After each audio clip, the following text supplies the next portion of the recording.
Welcome to True Crime Garage. Wherever you are, whatever you are doing, thanks for listening. I'm your host, Nick, and with me as always, ladies and gentlemen, the creator of all of the garage office gossip. He is the water cooler captain. I don't start the fires, I just add the gasoline. It's good to be seen, and it's good to see you. Thanks for listening. Thanks for telling a friend.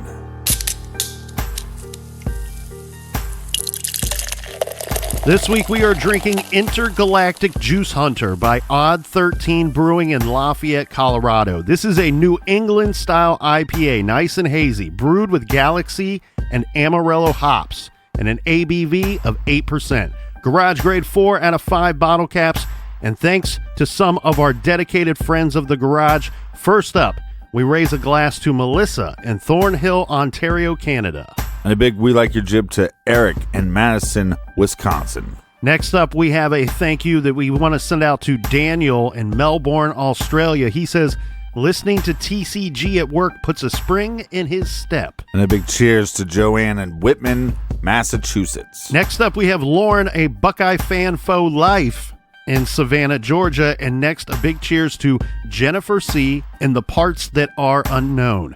Thanks to everyone for fueling the flying garage ship for this week's show.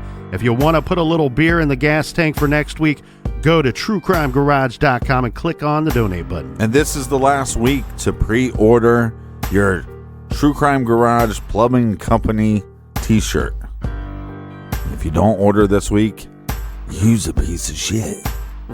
And that's enough of the business. All right, thank you, Captain. Everybody gather around, grab a chair, grab a beer. Let's talk some true crime.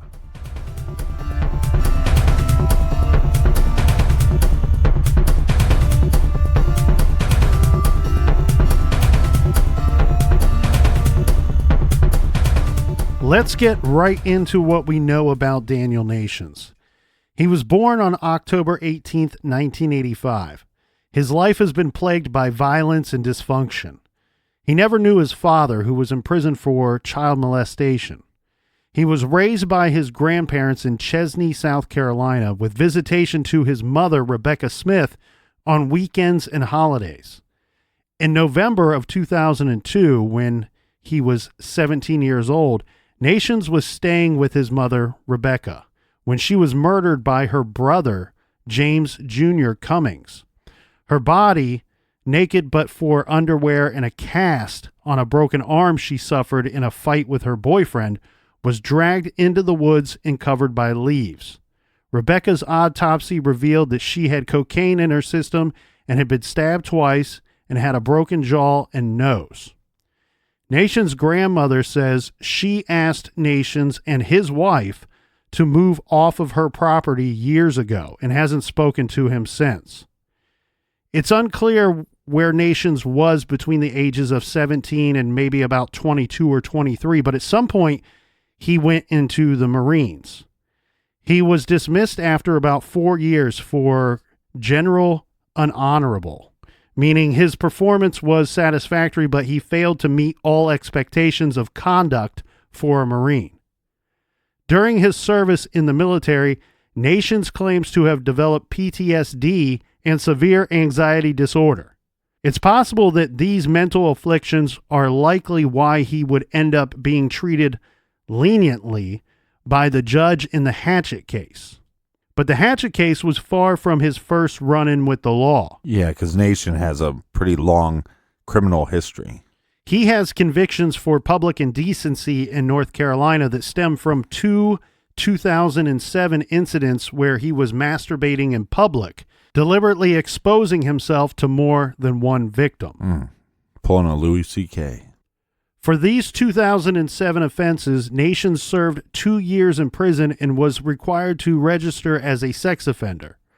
After his release, he moved to Indiana, where he was required again to register as a sex offender, and did so in Carroll County.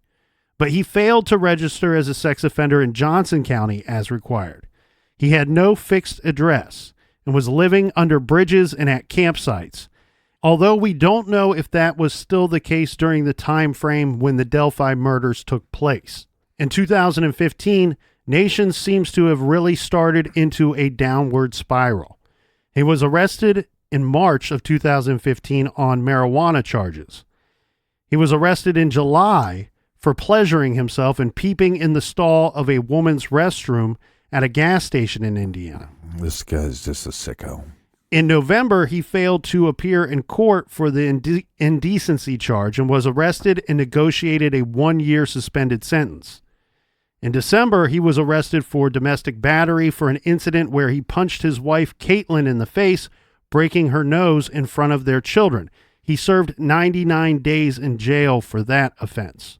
Yeah, it seems like they're giving this guy a little bit too many chances and negotiating things that they shouldn't be. In 2016, Nations managed to be arrested only once. Good for him. All right. Yeah.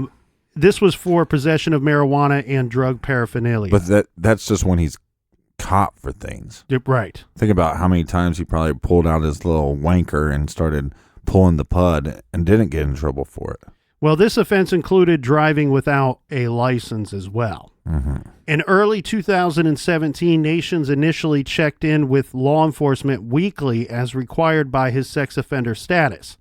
He checked in on February 14th as scheduled. That is the day that Abby and Libby's bodies were discovered.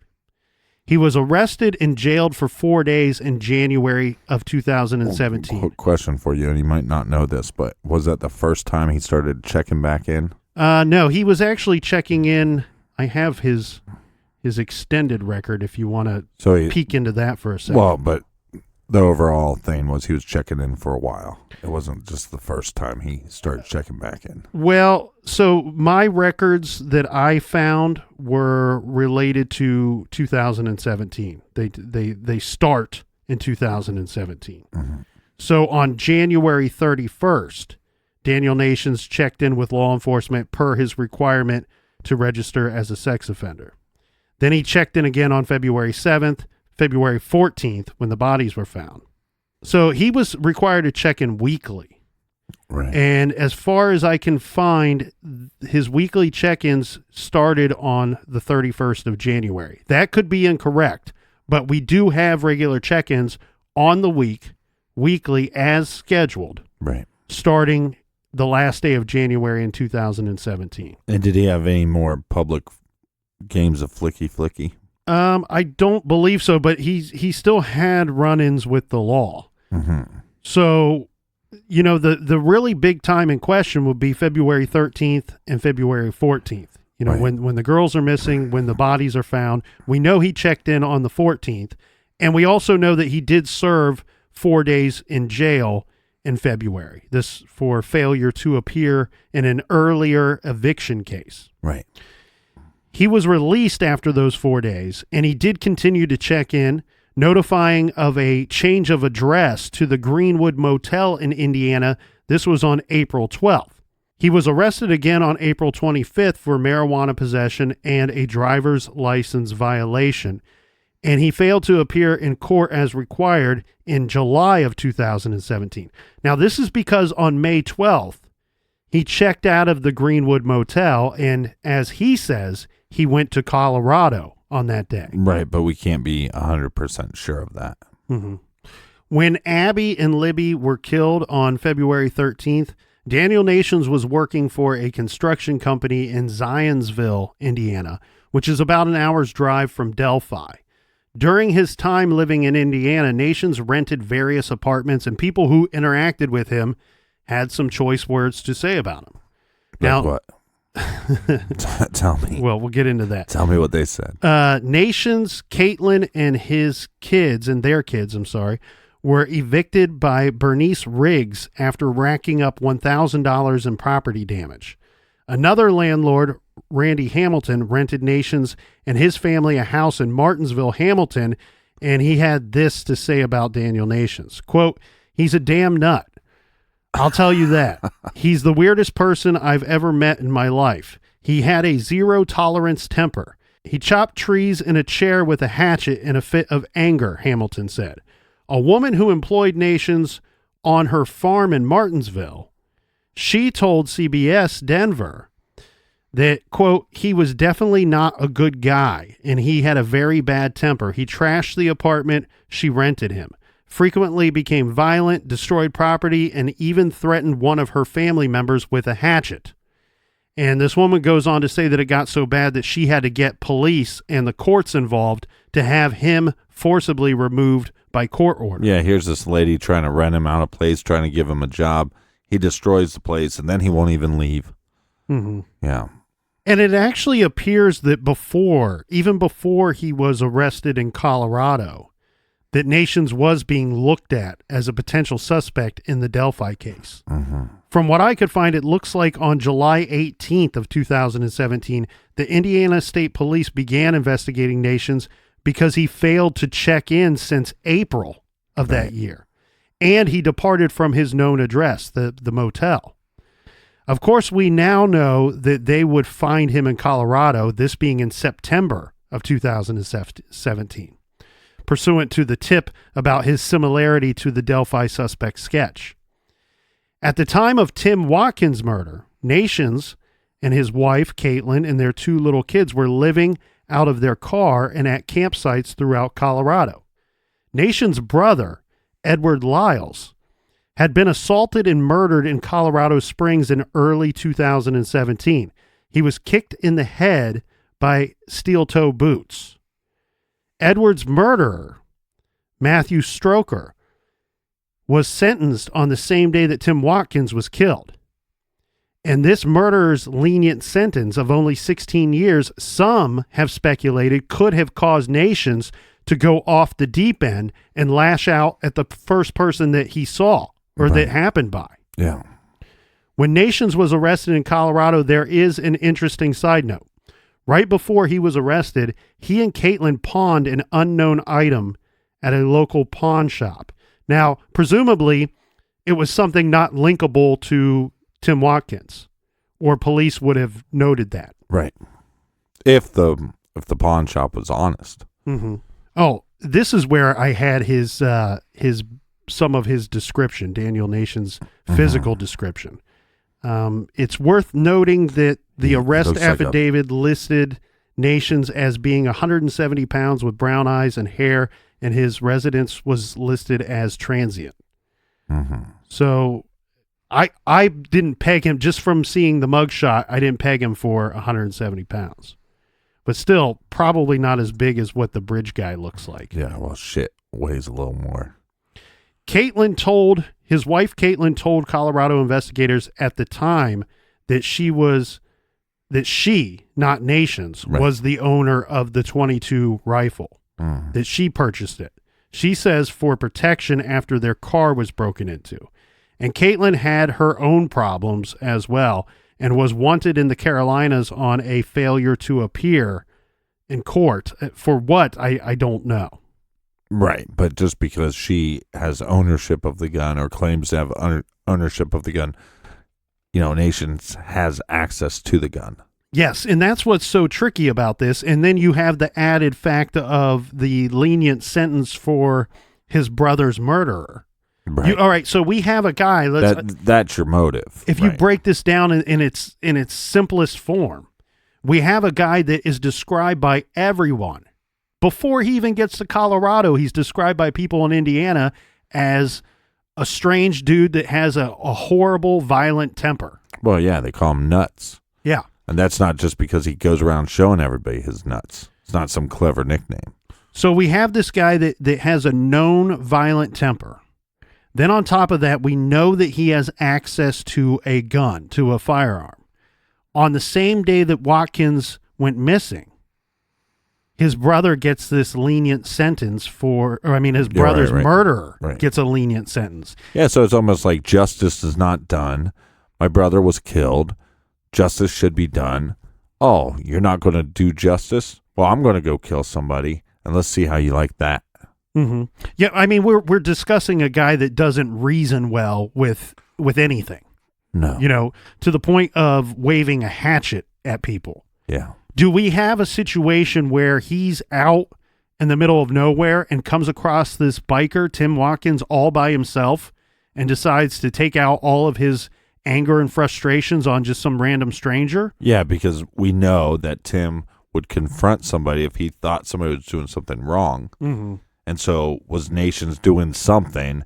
And then Tim said, "Hey, buddy, you shouldn't do that here. You shouldn't shoot your gun over here because there's people riding their bikes." And then Nation just lost it. You also have to wonder, too, could the shot that took out Tim Watkins' tire on his bike, could that have just been an accidental thing? Right. And then Watkins might fly off the chain there real quick, because we're talking about expensive bikes. We're also talking about a guy that we have his wife saying, "Hey, yeah, he worked hard and he worked at these bike repair shops and at these bike shops and so on and so forth, but money seemed to be an issue inside their marriage." Did Watkins finally have enough of it, saying to himself, I've been nice about this as long as I could have possibly been nice about it. Right. And on top of that, I've confronted many people that have been out here illegally shooting their guns. Mm-hmm. And now this Yahoo accidentally just destroyed my bike. Mm-hmm. And maybe he's not so friendly when he approaches this person, be it Nations or somebody else. Yeah, could that first shot just have been an accident that led to a road rage situation where the one man's holding a gun and the other ends up being a murder victim? Right. And again, how far is he off this trail? And with a flat tire, then you got to carry this bike back. So you could be super pissed. In September of 2017, Daniel Nations was being looked at by Colorado law enforcement for the Tim Watkins case, as well as the hatchet menacing allegations and the possible connection with the murders in Delphi. Now, he seems to be in a lot of hot water as a potential suspect in 2 murder cases. For one thing, the El Paso County authorities seemed very interested in him for the Tim Watkins murder. But unbelievably, although investigators question Nations about Watkins, they say they thoroughly investigated him. They never named him as a suspect in Tim's murder. My problem is we have reason to believe that it was a .22 used in his death. We have Nations with the ability to have a .22, so that lines up, but also that we have tests that can't be run on these guns or on the bullets.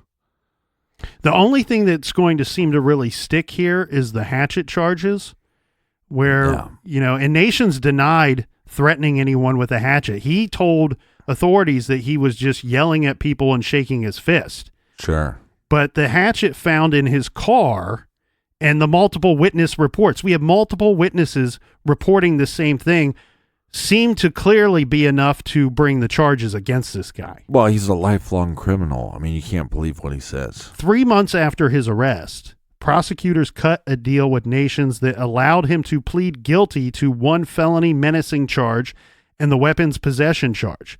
And he actually received no jail time for this. He got 3 years probation in the plea deal. Well, the problem I have with this turd turkey is that he keeps getting these chances, it seems like, and chances that most people shouldn't get.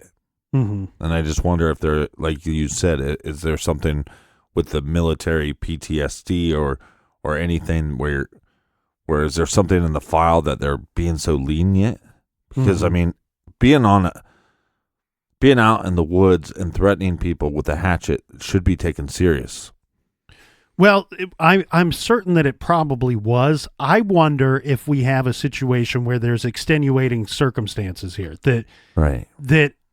Okay, so we're talking about an area that people probably travel to stay, be it for camping or any other reason. I wonder if some of these people that he threatened, if they were out-of-towners, these are people that you would need to testify against him in court. Right.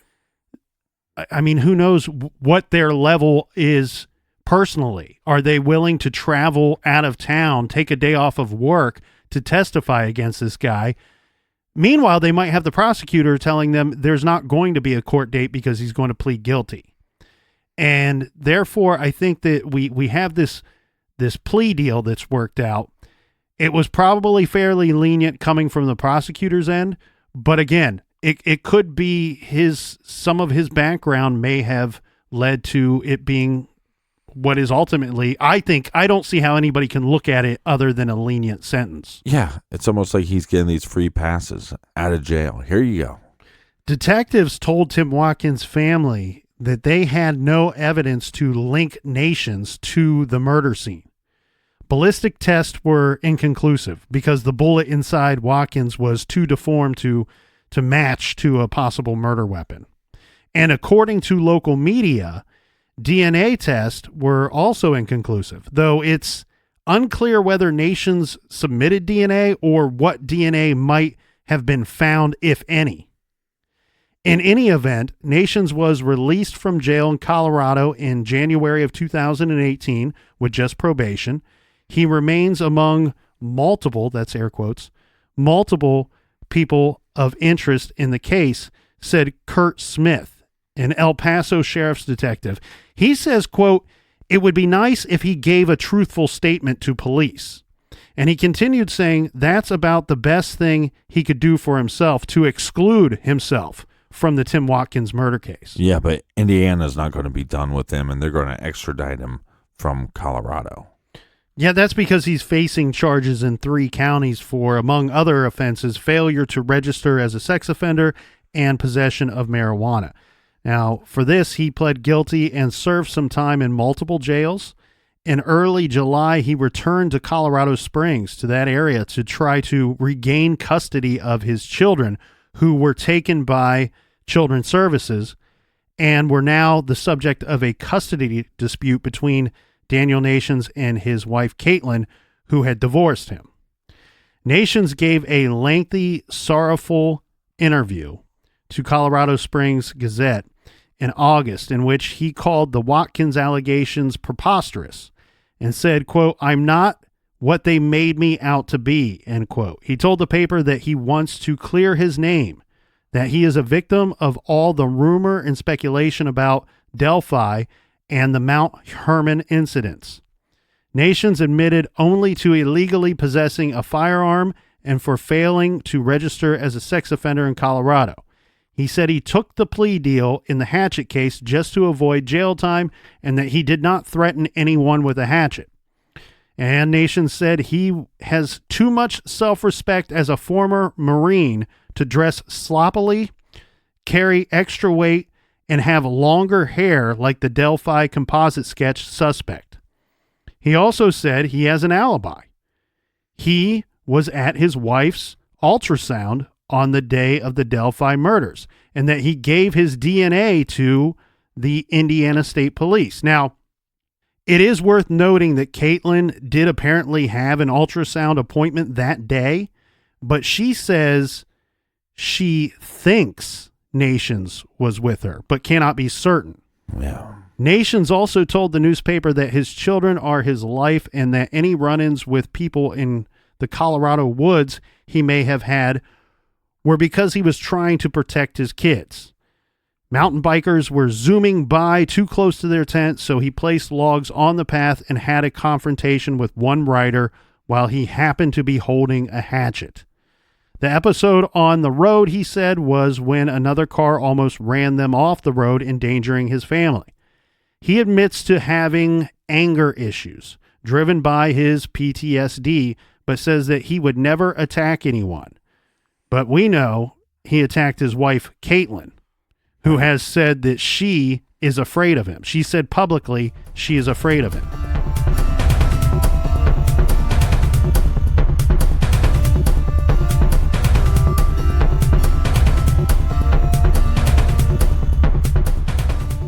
Done Disappeared is the OG true crime parody podcast that's become a word-of-mouth hit.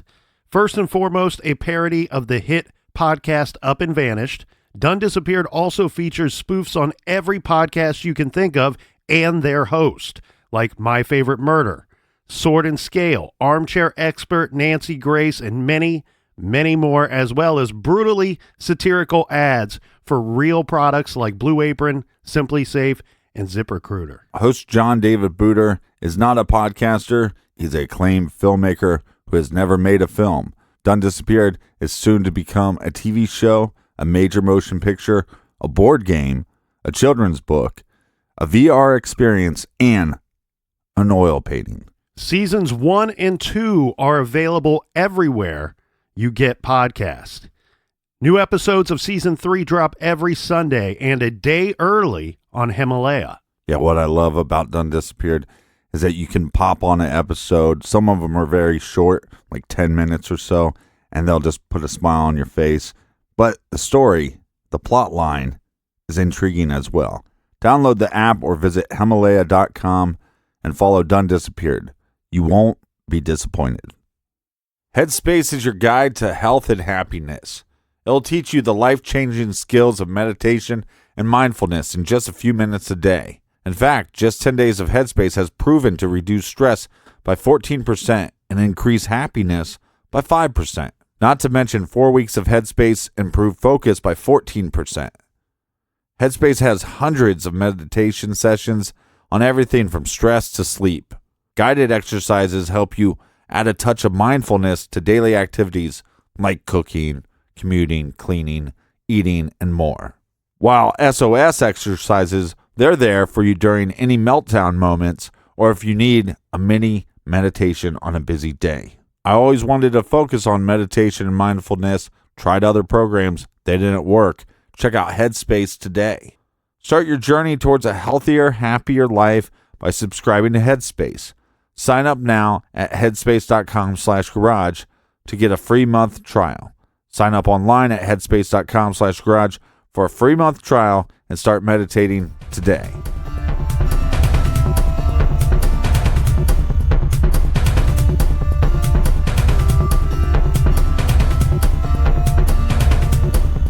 All right, cheers, mates.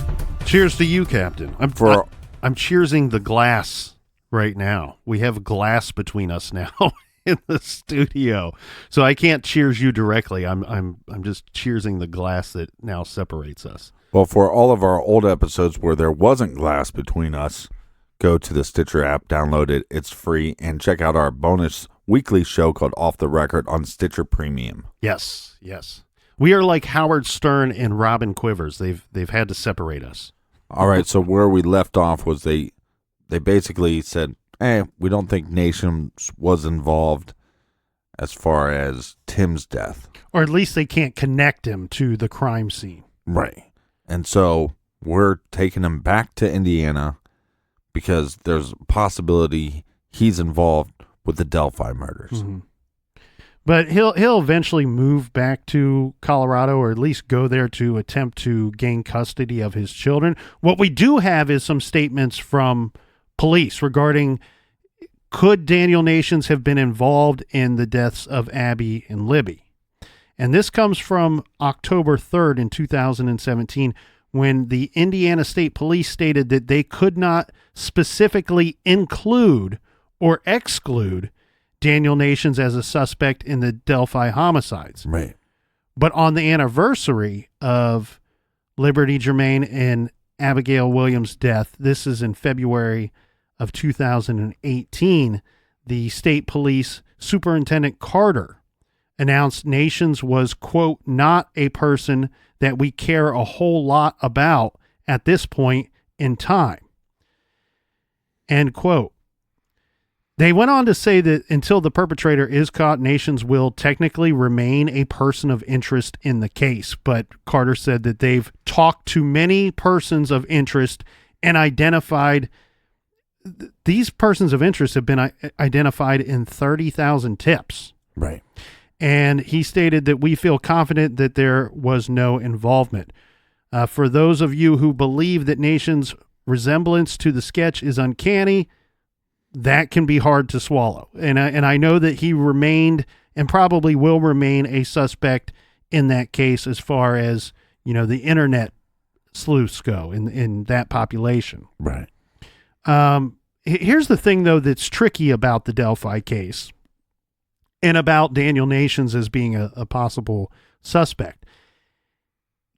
Is there any reason to believe, it doesn't take much to jump to the leap that possibly there was DNA found in the Delphi case and that they took a sample from Daniel Nations and it excluded him.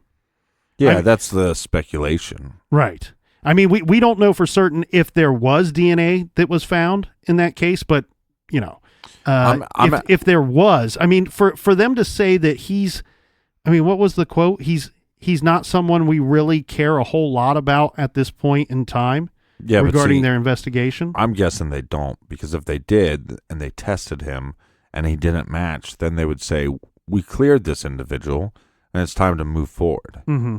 But I mean, we speculated from day one whether or not they had DNA in the Delphi murders, and I'm saying they don't, because all these guys that keep coming forward as possible suspects, it takes some time, normally a couple weeks, and then they say, we're not really interested in that person. They're not clearing people. Well, you can clear people if you have DNA. Right. And I just don't think they do. Well, the other thing, too, I've heard Daniel Nation's voice in several interviews, and it doesn't line up with the audio that we have from the Delphi murders. That's in my down the hill clip. Right. And that's just in my untrained ear. I want to throw this caveat out there that I think that the audio clip from the Delphi case, the down the hill clip, I almost feel like it's too fast, too short to really try to line it up with somebody else's, a sample of their voice from something else. The other thing, too, which would be difficult for Daniel Nations to be the perpetrator, it certainly throws a wrench in the possibility, is, okay, so or a hatchet. We have this questionable alibi. Was he at the ultrasound with his wife that day, or was he not?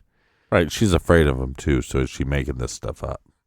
Well, but no, she's the one that says, I can't say for certain that he was there. Right. She says, I think he was there, but I can't say 100%. But I think they normally have multiple times where they do an ultrasound. So that's where she could be confusing, where it's like, was he there at that one or was it a different one?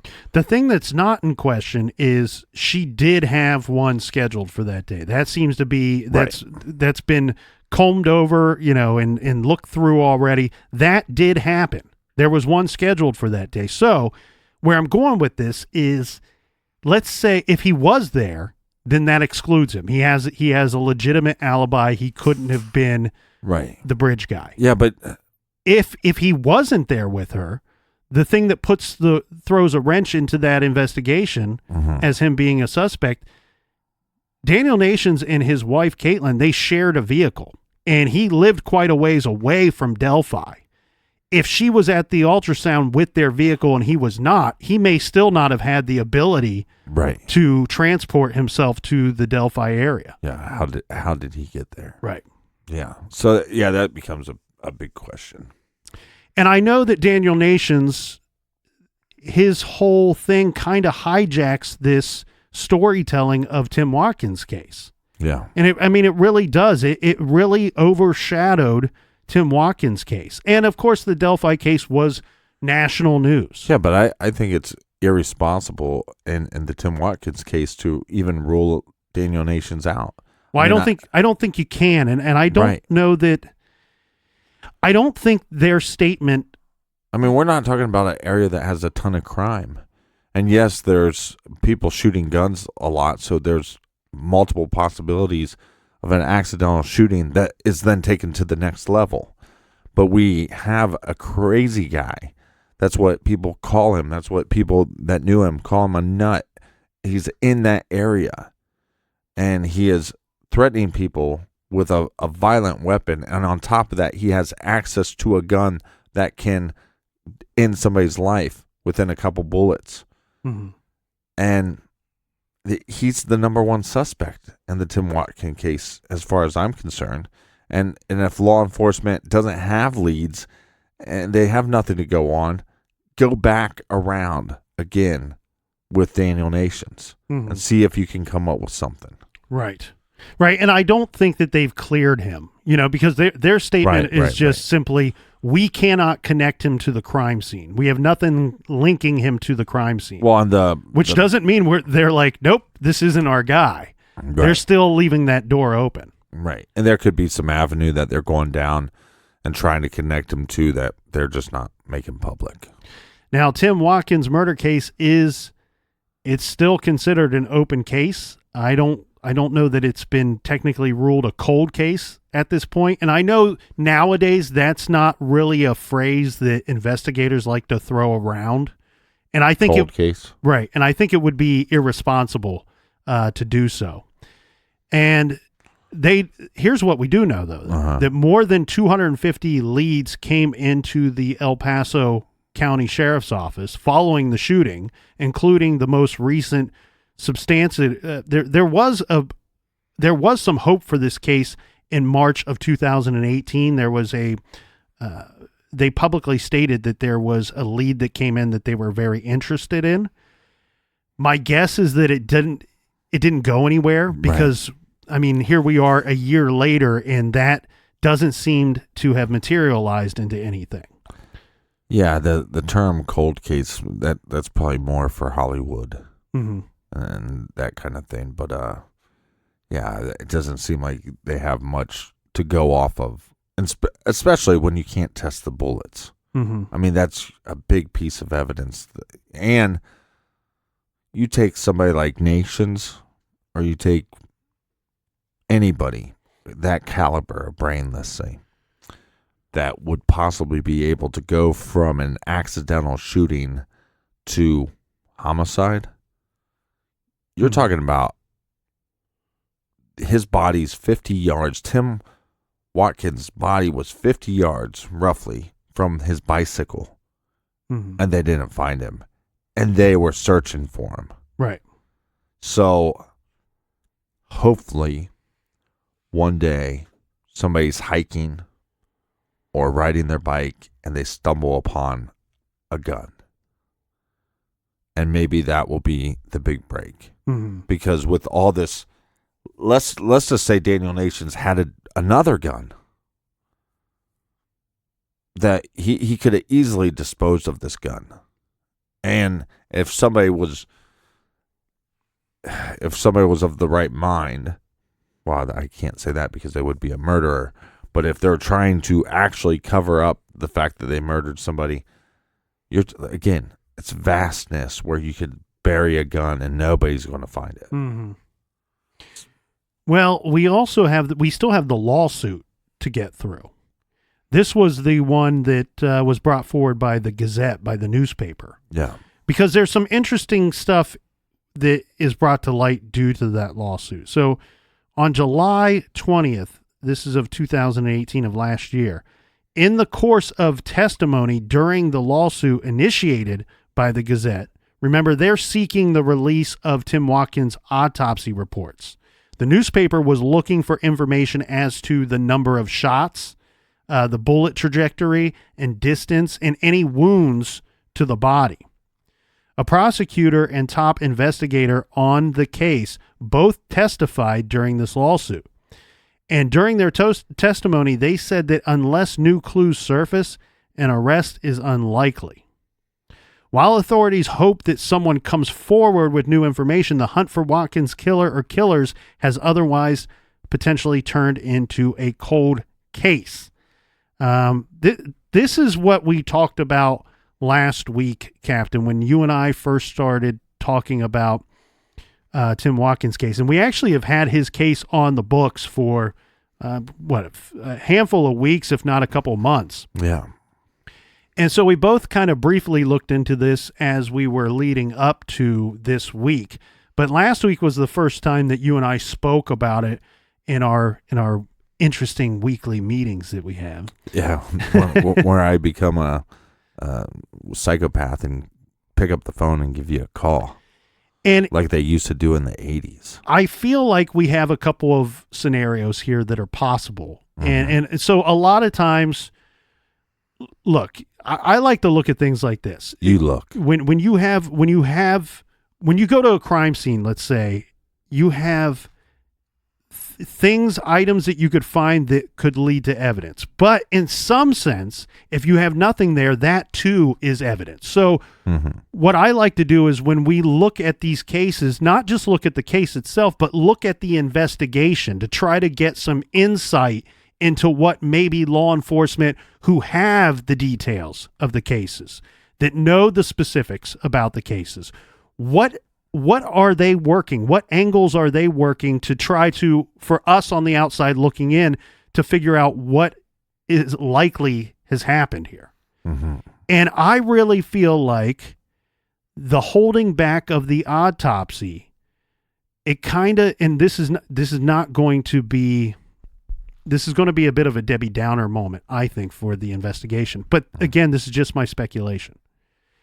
I think that the holding back of the autopsy to me shows that law enforcement might firmly believe that this is a stranger on stranger attack, that it was a stranger on stranger murder, and that they need to hold back what little information the murderer would have that nobody else would have.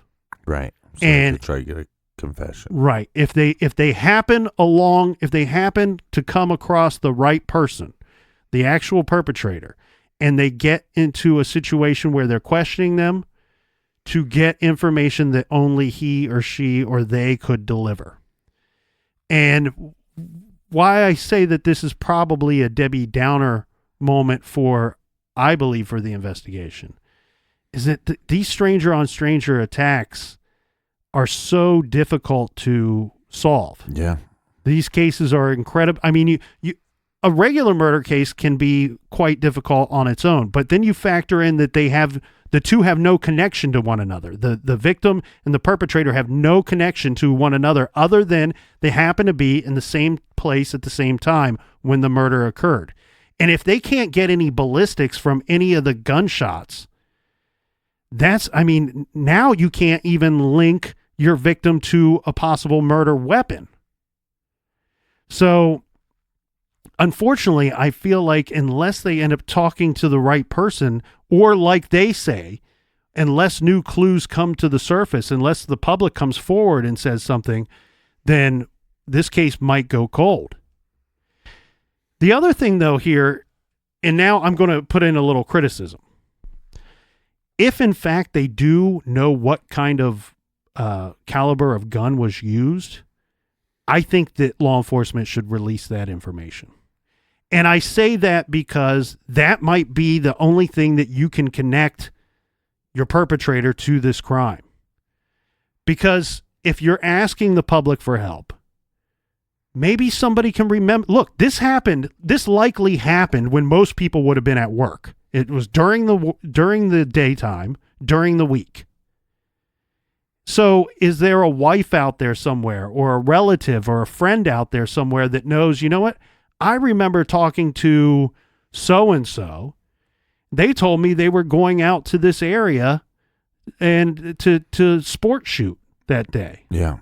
And they took their gun. Oh, I've been out hunting with him or her. I've been out shooting with this individual, and they have that caliber of gun. Well, at the very least, I could call it in and say, hey, look, this person's I believe they're a good person, but I just want you to be aware they own that caliber of gun.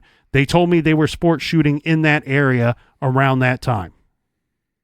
I mean, is it the significant breadcrumb trail that you would hope for? No, but it's also a lead. It's one more person to talk to. It's something. Right. So I hope that if they know the caliber of weapon that was used in this murder, I hope that they come out and tell us at some point. They might not need to release the entire autopsy for us to have that information. It could still be helpful. The thing with the autopsy, though, and we talked about some speculation where somebody interviewed kind of described what they saw when they were there when they found Tim's body.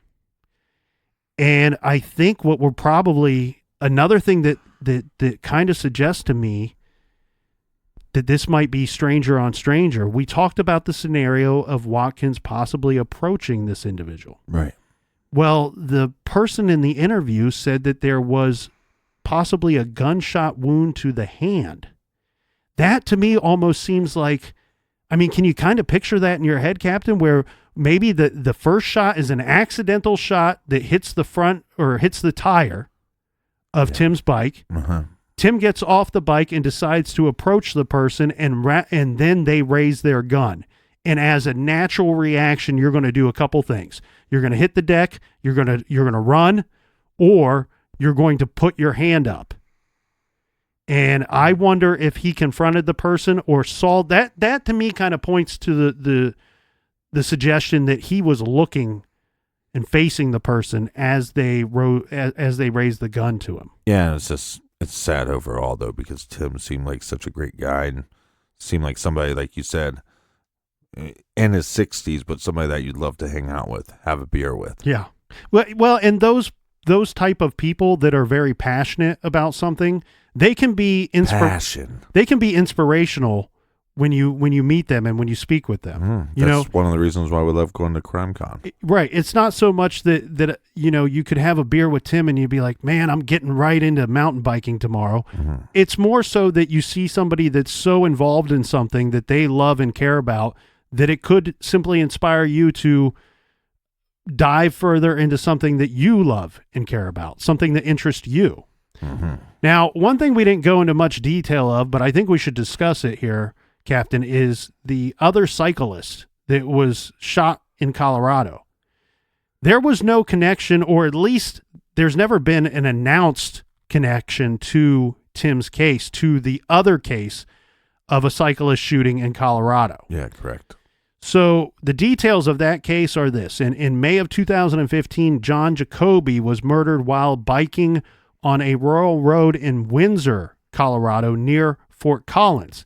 He was shot twice, sometime around 10:15 a.m. The caliber of bullets has not been released.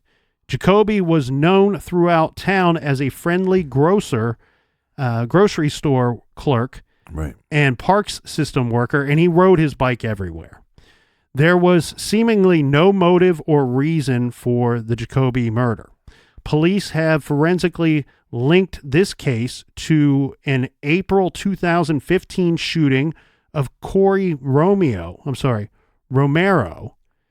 as she was driving on Harmony Road in Fort Collins, about 5 miles from where Jacoby was shot. These incidents took place 2 years prior to Tim Watkins' death and 115 miles away from Palmer Lake. But both of these cases pretty far away. Are pretty far away, but they have been forensically linked together, and they both are unsolved to this day. Yeah, and then again, you wonder, is there a lone sniper somewhere? And is there other shootings that have not been reported because they've been misses? And people just took it up, with the idea that I was on a trail and, a bullet almost hit me. Well, was that bullet an accident or was it on purpose? Well, and then maybe possibly a different gun used in this Tim Watkins case. The most recent development in Watkins' case, the trailhead to Limbaugh Canyon off of Mount Herman Road where Tim was found was blocked off again with crime scene tape put up. This was in August of 2018, nearly a year after Tim's murder. Right. Now, the El Paso County Sheriff's Office spokesperson Jackie Kirby would not confirm whether the activity was related to the Watkins case, only saying that the crime tape and trail closure is part of an active investigation. Yeah, okay. We can read between the lines. Meanwhile, a year ago, someone put up a sign along the trail near where Tim was found reading, "To whomever killed Tim Watkins, leave a time and date and location. Let's finish this up. You will not win. This is not your mountain. This is our mountain. This is Tim's mountain." The sign is no longer there, but the frustration remains. Rest in peace, Tim Watkins.